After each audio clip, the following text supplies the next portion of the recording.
Oui, il y a eu un effort officiel de la part de certaines personnes au sein du gouvernement pour réellement examiner ces données et des produits ont été créés. C'est un fait. Je n'entrerai pas dans plus de détails que cela, mais ce n'était pas 2027. Et c'était basé sur certaines observations. Bon, alors, il y a quelques semaines, j'ai réalisé une vidéo que j'ai présentée comme l'une des plus importantes que j'ai jamais faites et cela reste toujours d'actualité. Il s'agit de cette vidéo-ci que j'ai consacrée à Jeremy Corbell. Je vous mets un lien dans la description. Je vous encourage à regarder la vidéo dans son intégralité. Et dans la vidéo d'aujourd'hui, nous allons poursuivre sur cette thématique. Luis Elizondo a réagi à ces allégations selon lesquelles, en substance, une menace extraterrestre, pourrait se diriger vers nous d'ici 2027 et comme l'a formulé Jeremy Corbell, c'est là le mensonge qui sera raconté au peuple américain et potentiellement à un public mondial, n'est-ce pas, que cette menace est imminente et spécifiquement en 2027. Toutes les indications que nous avons, absolument toutes celles-là, c'est que ce mensonge sera qu'un vaisseau se dirige lentement vers nous, ici sur Terre.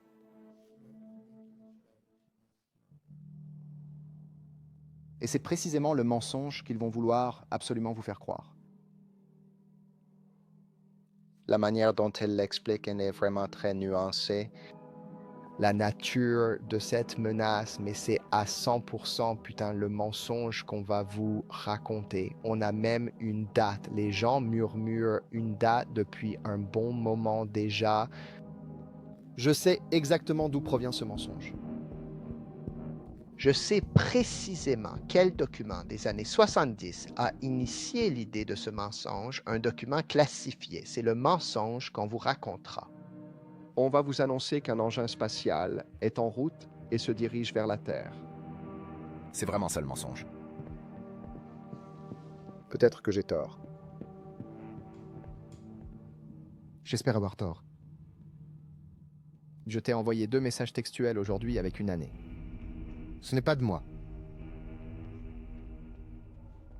Nan. Je ne vais pas propager ce mensonge.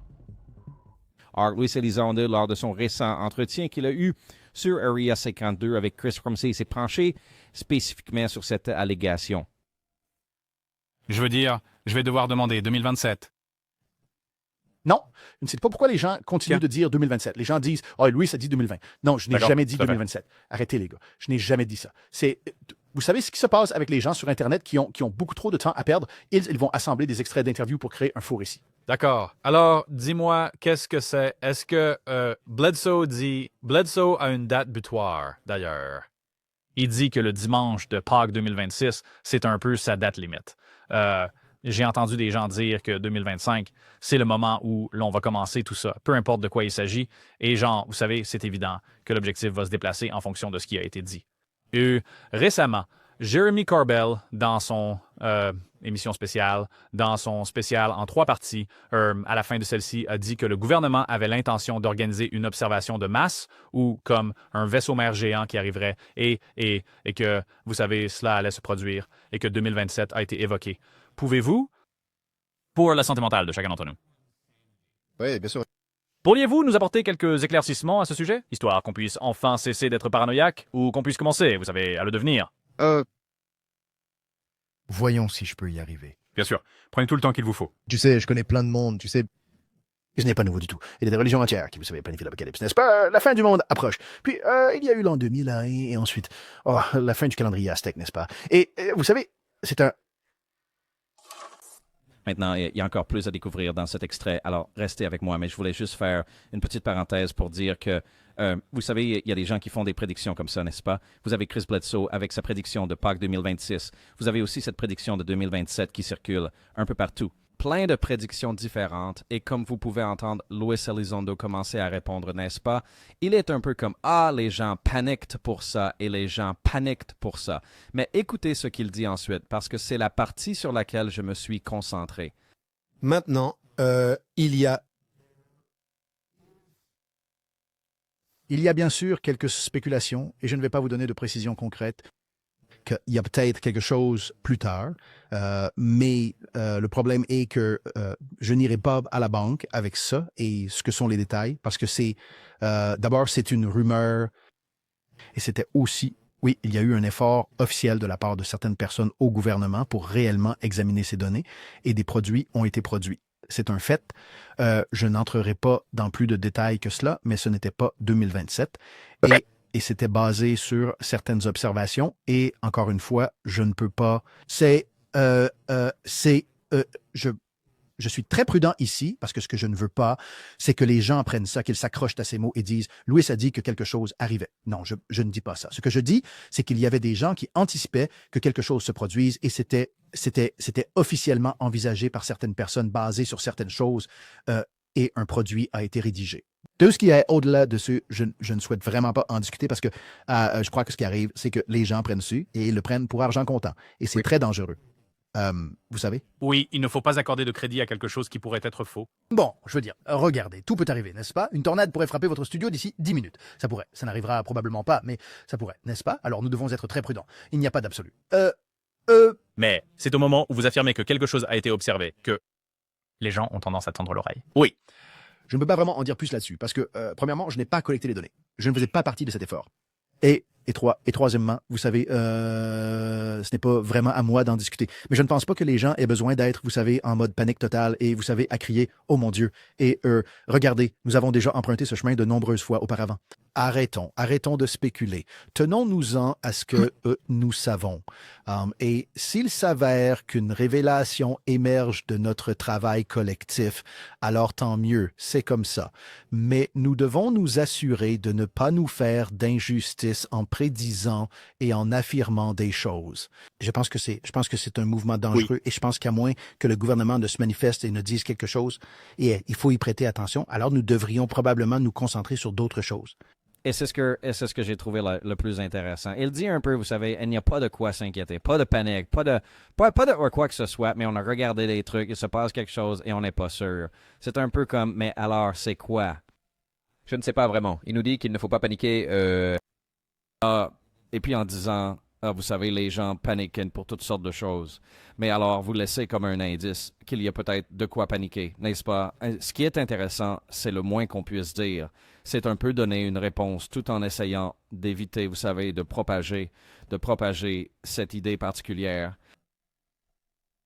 Mythe, n'est-ce pas? Qu'en 2027, quelque chose arrive. Et encore une fois, si vous regardez cette vidéo que j'ai mentionnée au tout début, encore une fois, je recommande vivement cette vidéo. J'ai demandé aux gens de la partager. S'il vous plaît, regardez-la. S'il vous plaît, partagez cette vidéo. Je ne crois pas qu'une menace arrive en 2027 et je ne fais pas partie de tout ce scénario apocalyptique. Vous savez, un groupe qui veut absolument faire passer l'idée que la fin du monde est imminente et que les extraterrestres vont revenir et qu'il faut absolument se préparer et toutes ces choses-là. Et faire peur aux gens et les agiter, je ne suis tout simplement pas pour ça.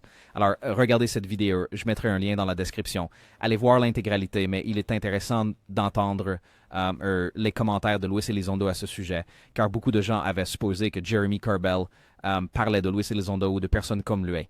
N'est-ce pas? Et j'explique dans cette vidéo d'où vient ce mythe, d'où est né le mythe de 2027. Alors, si vous souhaitez vraiment découvrir de qui il s'agit, je vous invite à regarder cette vidéo. D'accord. Donnez votre avis dans les commentaires. Les liens sont dans la description. Allez voir l'interview complète de Chris Ramsey.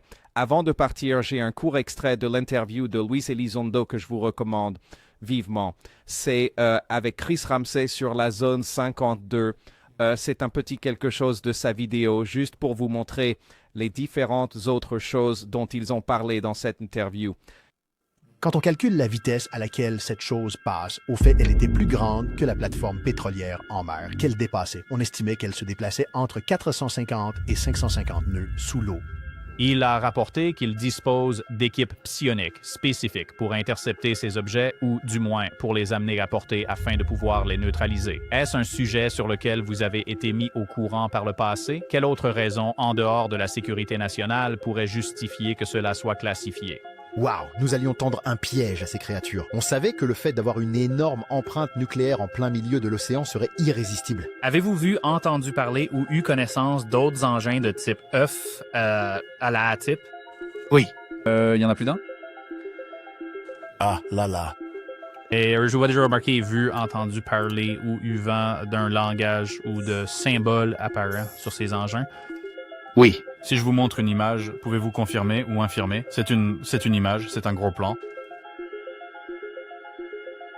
C'est vraiment intéressant.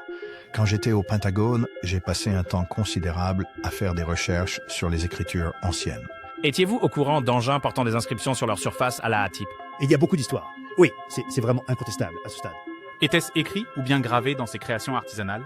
Non, c'était gravé, pas écrit. Si vous vous attachez à la clarté de ces images, cela vient véritablement renforcer la conviction qu'il s'agit d'une diffusion organisée et préméditée à l'intention du grand public. Vous avez pu jeter un coup d'œil derrière le rideau. Pas nous, cela concerne notre propre religion potentielle, cela concerne la vie et la mort. Et puis-je aussi mentionner que nous avons une collection de produits dérivés limités pour le mois de février. Découvrez notre t-shirt OVNI avec un œuf ici, un objet volant non identifié qui frit. Très drôle. Procurez-vous-le aujourd'hui. Il n'est disponible que pour février. Alors, je mettrai un lien dans la description. Bon, j'espère que vous avez apprécié la vidéo d'aujourd'hui. N'oubliez pas d'aimer la vidéo et bien sûr de vous abonner. Je publie de nouvelles vidéos tous les jours. On se voit à la prochaine. N'oubliez pas, chaque jour est un cadeau, les amis. Paix. Je vis à l'intérieur de mon propre monde, un monde entièrement fait d'illusions et de fantaisies. Des enfants qui hurlent de toute leur force dans leur berceau et des profanités s'échappent de leur bouche. Je perçois le monde à travers des yeux qui sont comme voilés par l'encre et l'eau de Javel. Effacer de ma mémoire ceux qui ont entendu mes cris et m'ont regardé pleurer sans rien faire.